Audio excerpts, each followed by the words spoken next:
Bonjour à tous, je vais vous présenter dans cette vidéo la méthode qui consiste à déterminer le sens de variation d'une suite à l'aide d'une fonction. Alors pour utiliser cette méthode, il faut au préalable que la suite UN soit définie avec sa forme explicite, c'est-à-dire en fonction de n. Si c'est le cas, on va pouvoir identifier la fonction f, qui va être la première étape, c'est d'identifier la fonction f qui est associée à ma suite UN. Deuxième étape, ça va être d'étudier les variations de la fonction f que sur 0 plus l'infini. Pourquoi? Parce que tout simplement, notre suite, elle est définie pour un n positif, donc forcément, ce qui nous intéresse, ça va être simplement les variations de la fonction f sur 0 plus l'infini. Et dernière étape, ça va être d'en déduire les variations de la suite un. Donc si ma fonction f, elle est croissante sur 0 plus l'infini, ça veut dire que ma suite un, elle va être croissante. Sur le même principe, si ma fonction f, elle est décroissante, c'est que ma suite, elle va être décroissante.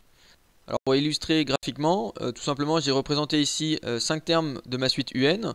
Donc j'ai U0 ici qui est à moins 4, U1 qui est à peu près à moins 2, etc.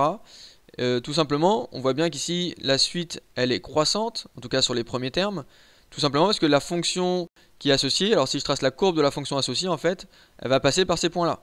Donc si ma fonction elle est croissante, c'est-à-dire si ma courbe elle monte, forcément mes points ici vont monter, vont être de plus en plus haut. Donc si ma fonction f elle est croissante, forcément ma suite elle va être croissante aussi. Évidemment sur le même principe, dans le cas où ma fonction f elle est décroissante, ma suite elle sera aussi décroissante. Alors premier exemple, étudier à l'aide d'une étude de fonction les variations de la suite un définie pour tout entier naturel n par un égale moins 3n plus 5. Première étape, ça va être d'identifier ma fonction f qui est associée à ma suite un. Alors comme un elle est définie avec sa forme explicite en fonction de n, un c'est moins 3n plus 5, ça veut dire que f de x ça va être moins 3x plus 5. Je remplace n par x et mon un par f de x. Donc f de x égale moins 3x plus 5, ma fonction f ici, elle est associée à ma suite un. La deuxième étape ça va être d'étudier les variations de ma fonction f ici, sur 0 plus l'infini. Alors f c'est une fonction affine, c'est moins 3x plus 5, avec mon coefficient directeur qui est négatif, qui est le moins 3, donc si c'est de la forme ax plus b, le coefficient directeur c'est le a, ici il vaut moins 3, c'est le nombre qui est devant le x. Donc comme il est négatif, ça veut dire que ma fonction affine f, elle est strictement décroissante. Quand le coefficient directeur est négatif, ça veut dire qu'elle est décroissante. Si le coefficient directeur était positif, elle aurait été croissante. Donc là, ma fonction f, elle est strictement décroissante sur R. Donc forcément sur 0 plus l'infini aussi. Et donc ça veut dire quoi? Ça veut dire que ma suite un, elle est aussi strictement décroissante, ici pour tout entier n positif. Si je la représente graphiquement, alors ma courbe de ma fonction f, c'est une fonction affine, c'est une droite. Donc moins 3x plus 5, si je la trace, c'est cette droite ici en pointillé vert, avec l'ordonnée de l'origine qui est 5, et le quotient directeur qui vaut moins 3. Si j'avance de 1, je descends de 3. Et une représentation graphique de mes premiers termes, en tout cas de ma suite un, ça va être ces points-là. Ces points-là, on a ce point-là, son ordonnée c'est le U0, ce qui vaut 5. Ce point-là, son ordonnée c'est U1, etc. Donc là, j'ai les 5 premiers termes de ma suite. On voit bien que mes points sont de plus en plus bas, donc ça veut dire que mes termes sont de plus en plus petits, progressivement. Donc ça veut dire que ma suite un, elle est strictement décroissante. Et donc si j'enlève la courbe de ma fonction f qui est associée à la suite un, j'ai bien une représentation graphique de ma suite un, en tout cas les 5 premiers termes, sur le graphique. Deuxième exemple, étudier à l'aide d'une étude de fonction, toujours, les variations de la suite un définies pour tout entier naturel n. Alors ici, on a un égale à 2 fois n plus 1 au carré moins 4. On a bien une forme explicite pour la suite un. Donc première étape, ça va être d'identifier la fonction f. La fonction f, donc ça va être 2 fois x plus 1 au carré moins 4. Je remplace n par x et le un par f de x. Donc ça, c'est ma fonction f qui est associée à ma suite un.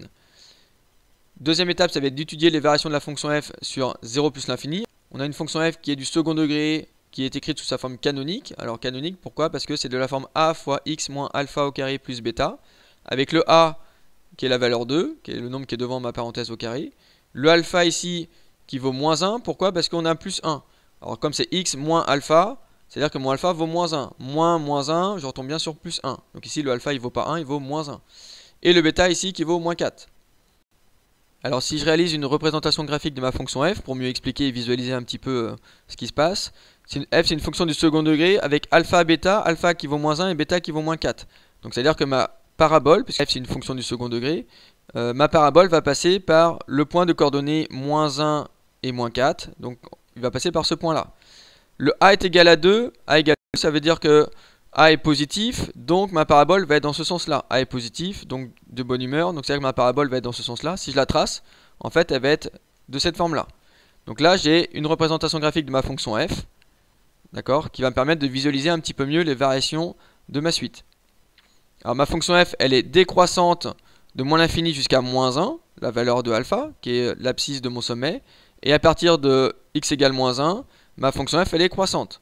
Voilà pourquoi la valeur de alpha ici est importante, parce que ça me donne l'abscisse à partir de laquelle les variations de la fonction f vont changer. Le a est égal à 2, ça m'a permis de dire que ma fonction était décroissante avant puis croissante après. Et donc maintenant, si je représente mes premiers termes de ma suite UN pour mieux visualiser ce qui se passe, U0 est ici, U1 est ici, U2 est ici, etc. Donc j'obtiens ces termes ici, on voit bien que à partir de n égale 0, puisque ma fonction f elle est croissante à partir de moins 1, forcément elle est croissante à partir de 0, c'est ce qui m'intéressait.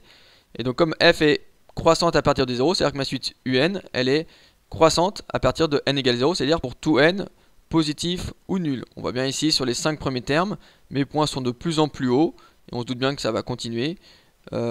Ma suite UN ici, grâce à la représentation graphique de ma suite UN, on visualise et on vérifie que ma suite UN elle est bien croissante à partir de n égale 0. Ici par calcul on l'a démontré en utilisant une fonction que ma suite UN elle est bien croissante pour tout n et pas simplement que pour les premiers termes.